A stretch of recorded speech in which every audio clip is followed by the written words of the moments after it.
La saison 2018 des Tigres juvéniles de ESHG a été la plus difficile de l'histoire de l'équipe.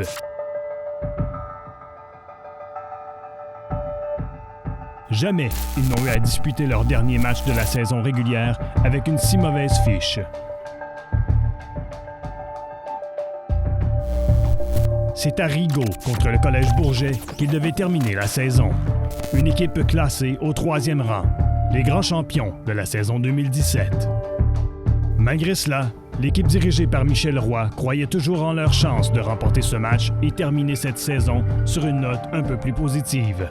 Ben, c'est certain, tu sais, si tu te présentes un match puis tu penses que tu ne gagneras pas, ben, tu ne te mets pas y aller. T'sais. Vous savez, on a tellement bien progressé depuis le début de la saison, c'est que tout était permis. Tu regardes les premiers matchs de la saison, pas seulement avec notre équipe dans la Ligue, puis tu regardes vers la fin de saison, tout a été quand même chamboulé, chambardé. Alors, c'est certain qu'on avait de l'espoir de gagner. Puis, si on regarde le début de match, je pense que nous étions bien préparés, les petits gars exécutaient bien, la confiance était. Tu sais, je pense que les choses s'alignaient très, très bien, quoi.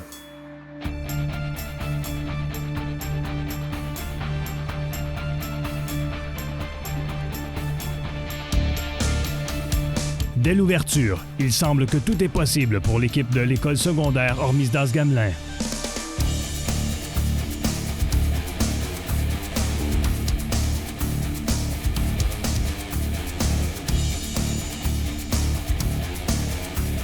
Lorsqu'on remet le ballon entre les mains de Kevin Gay, il court la distance du terrain pour compter le premier touché de la partie.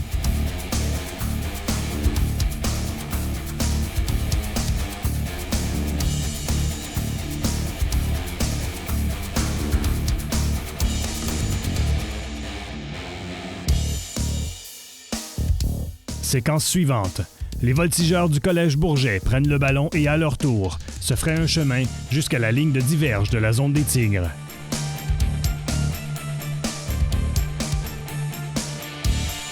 Ce n'est pas sans difficulté qu'ils le font. La défensive des Tigres fait de bons jeux et finalement cause un revirement.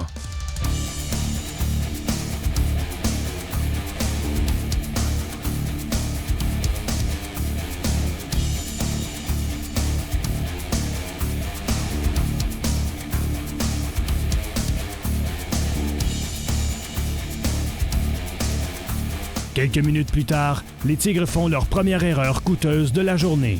Une mauvaise remise passe par-dessus la tête de l'arrivée et les voltigeurs récupèrent le ballon.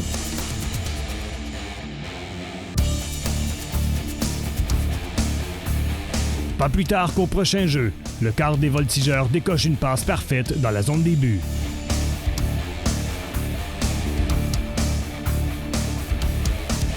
Au botté qui suit, les Tigres font leur seconde erreur coûteuse de la partie. Deux joueurs entrent en collision et on perd le ballon aux mains des voltigeurs.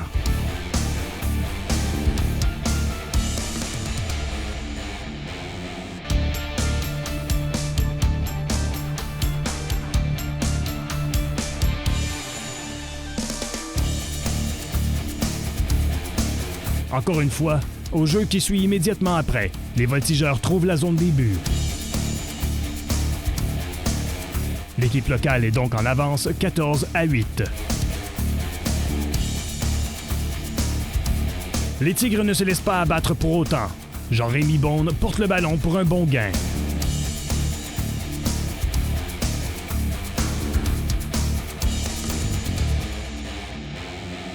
Mais une fois que les voltigeurs s'ajustent, le jeu de course ne fonctionne plus du côté des Tigres.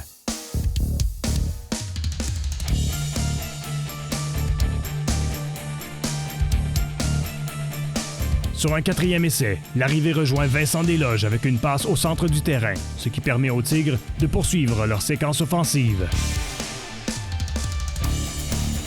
S'ensuit une autre course vers l'extérieur de Beaune et les Tigres sont en position de marquer.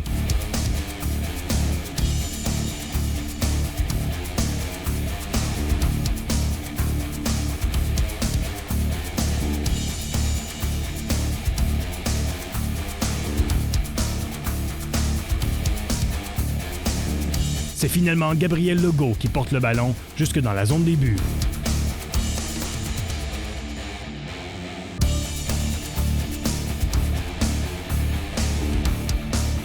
Le match est à égalité avec 14 points des deux côtés.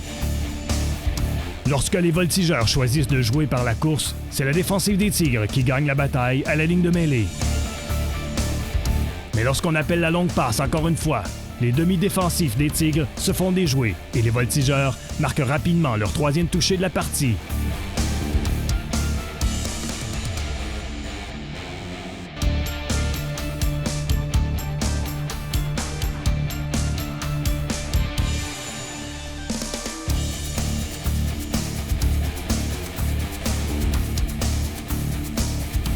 La pression augmente du côté de l'offensive des Tigres. S'ils veulent demeurer dans cette partie, ils doivent encore réussir un toucher.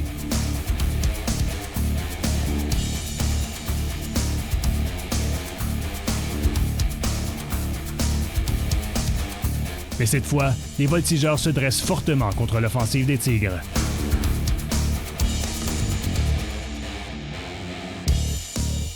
Incapable d'obtenir un premier jeu, on essaie le botté court. Kevin Gay profite de la confusion des voltigeurs et récupère le ballon. Malheureusement pour les Tigres, tous ces efforts ne seront pas récompensés. Quelques jeux plus tard, Jean-Rémy Bonde se fait frapper par en arrière et le ballon lui glisse des mains.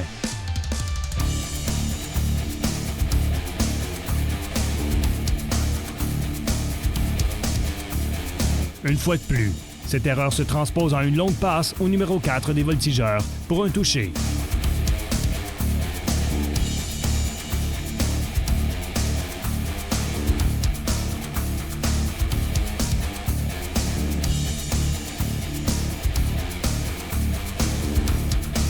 La séquence offensive qui suit fera toute la différence pour le reste de la partie.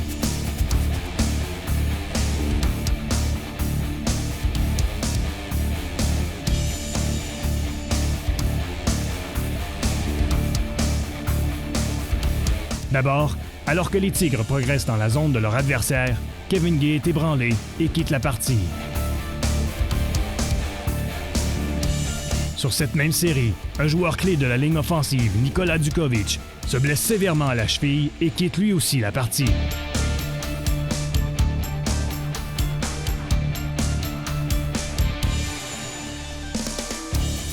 C'est donc le début de la fin pour les Tigres. Malgré une excellente position, ils ne réussissent pas à franchir la ligne des buts, alors que l'arrivée rejoint une fois de plus Vincent Desloges, qui est plaqué littéralement à quelques pouces de la zone payante.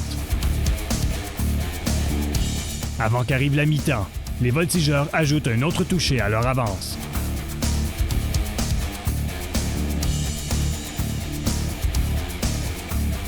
Ils mènent maintenant la partie 35-14. Ces derniers dominent le reste de la partie sur tous les angles.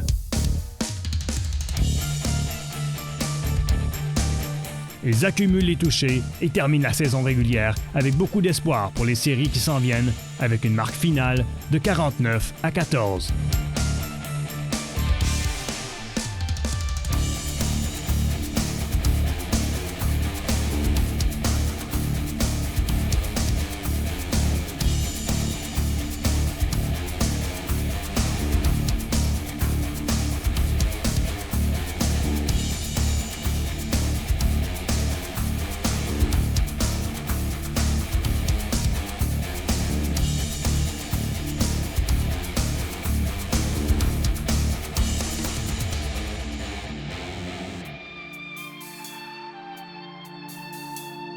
De leur côté, les Tigres iront en finale de consolation pour seulement s'incliner devant le Collège Sainte-Anne.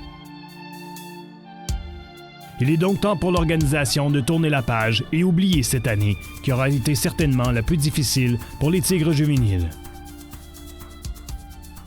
Coach Roy a tout de même beaucoup d'espoir pour l'an prochain, alors que l'équipe cadet de l'organisation connaît beaucoup de succès de son côté. On était quand même chanceux qu'on n'a pas eu de blessures durant la saison. C'est certain que qu'est-ce qu'on souhaitait le plus, c'est qu'on sorte de là sans blessure, mais finalement, ça n'a pas été le cas.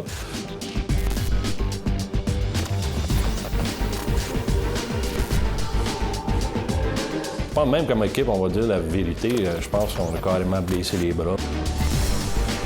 Qu'est-ce qui est super encourageant, la lumière au bout du tunnel dans tout ça, c'est que on regarde nos équipes juniors, le Atome au printemps, c'était tout à fait exceptionnel. On regarde notre cadet, qu'on a très peu parlé pendant l'automne, mais qui fait extrêmement bien, ils sont en première place de leur division.